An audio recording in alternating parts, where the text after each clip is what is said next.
One of the things that I hear a lot of people asking, it's a very common question, is does Google penalize you for using AI content? And I want to dive right into the source. I'll tell you straight from Google. We'll show you what you can and what you can't do with AI content regarding Google.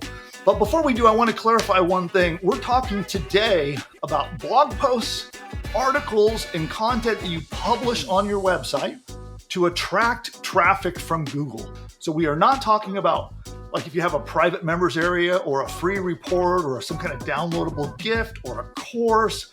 This does not apply to any of that content. You could use AI in any of those things any way you choose with zero risk of penalty of any kind.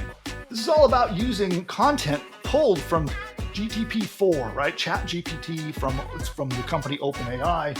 And this person was able to generate 750,000 users a month, ranking with over 4,000 keywords in positions 1 through 3. This is using AI content, by the way. Here's their actual traffic from Google Analytics as they started and ramped up. And you can see even when different updates, these are moments when Google was doing updates and different kinds of penalties and things over time, didn't affect this, and it kept on going. So yes, you can rank content in Google and you can get free traffic. And there is a way to do it right and there's a way to do it wrong. Some time ago, there was a bit of a panic that went off. So Google gave out a little bit of a release and people were freaking out thinking that it was changing SEO. Okay, it's happening. Everybody stay calm. What's the procedure, everyone? What's the procedure? Stay calm. Something from Search Engine Roundtable, and they get into the helpful content update. And this is something that Google has done. The simplicity of it is that they want helpful content, just like it says, right? They want you to be putting out articles and blog posts and stuff that is useful and helpful and gets people the information that they need. It doesn't give them false information. It doesn't waste their time. It gets them what they're looking for. Google ultimately wants you to send good information to their users. They want you to provide the answers to the questions they're looking for and the data that they want. That's really what Google is concerned about. But what happened is there was a huge firestorm and a rumor mill sort of just exploded on the internet, and people started to think that Google was going to penalize AI content. That's actually not the case. In fact, there are entire companies and businesses that have been set up and they charge money to help you trick AI detectors. So that's something you don't have to worry about either as you get into this. You do not have to trick Google into thinking that your content is written by humans. You just don't have to do it today. And so here's their exact guidance. They've actually said specifically, they've given us all of this content. Google rewards high quality content however it is produced. Google's ranking systems aim to reward high quality content that demonstrates qualities of what we call EAT or EEAT. Expertise, experience, authoritativeness, and trustworthiness. Is AI content against Google search guidelines? Appropriate use of AI or automation is not against our guidelines. Pretty clear right there, right? Now, this means that it is not used to generate content primarily to manipulate search rankings or to produce spam.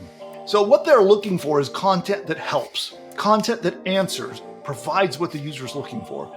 They don't care if it was generated by AI.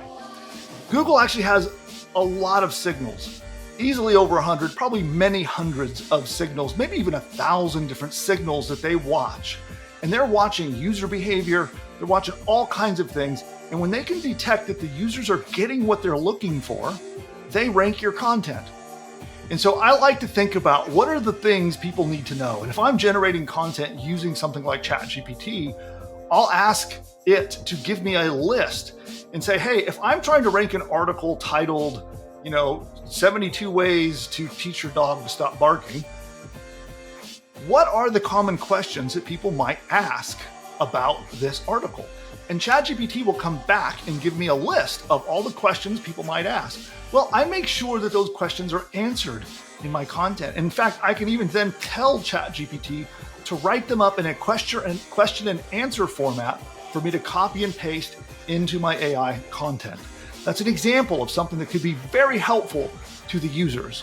And so one of the things that is also important is that if you're asking ChatGPT or any AI tool to generate highly specific references, right? If you try to ask ChatGPT to give you links to references or proof of what it's saying, it is going to give you bad information. So don't ever use, at least in the current state of AI, don't use it to ask it to give you specific scientific references or links or other things that it might need to find. It just isn't very good at that, and you'll often get bogus information.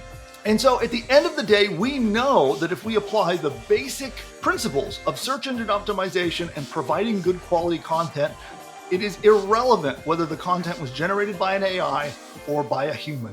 What matters is that it helps the user and gives them good, useful information. That's very important, that you cover the right kinds of content in the right way. You're covering the right keywords, the right topics, the right questions, bundled together in little packages to establish authority and to establish that you're an expert in a topic. And when you have topical authority, then AI content can rank like crazy. If you would like to learn the fastest way to accomplish this, I'd like to set you up with a free demo of Pushbutton AI. Right now, Pushbutton AI is closed to the public, but we do allow private beta access. And if you're interested in finding out how you can have our AI technology create an entire business for you, where it could create a 12-module training course that you can sell to users, a free report, a squeeze page, a sales page, a 30-day email sequence, videos, audios, a logo, and a whole lot more. It's everything to build a complete business. If you'd like to get a live demo of that, text us with the word demo. Text us DEMO for the free demo to be able to see this technology in action. Because what we'll do, one of our marketing experts will get on a one-on-one Zoom call with you, and they will demo the technology. And while you're on there, they'll help you with picking niche markets, selecting what kind of a course you might want to build, and they'll show in front of your eyes how it works. You're going to see how the Pushbutton AI software can dramatically speed up your time to market so that you can build an entire business. It literally registers your domain name for you. It picks your domain name for you, sets up your hosting, launches your entire business, all while you watch. You get a chance to see how the technology can make all of that stuff for you, and it's push button simple. Now, I do want to say, even though it's push button simple and it really speeds up the time to profit, you really need to be aware that any business that you create, that you try to profit from, takes effort, energy, money, time, and commitment. And only if you're willing to put those into your new business should you set up a demo. We have special niche coaching that is powered by AI that will help you select your niche market, help you figure out what kind of a course to create the entire 12-lesson training course. It's ready to deploy. They'll do that for you live on Zoom one-on-one. So text the number you see on your screen. And by the way, make sure you like, subscribe, and engage with us on this video. Do all that stuff. I have lots more great content coming. So we'll see you next time.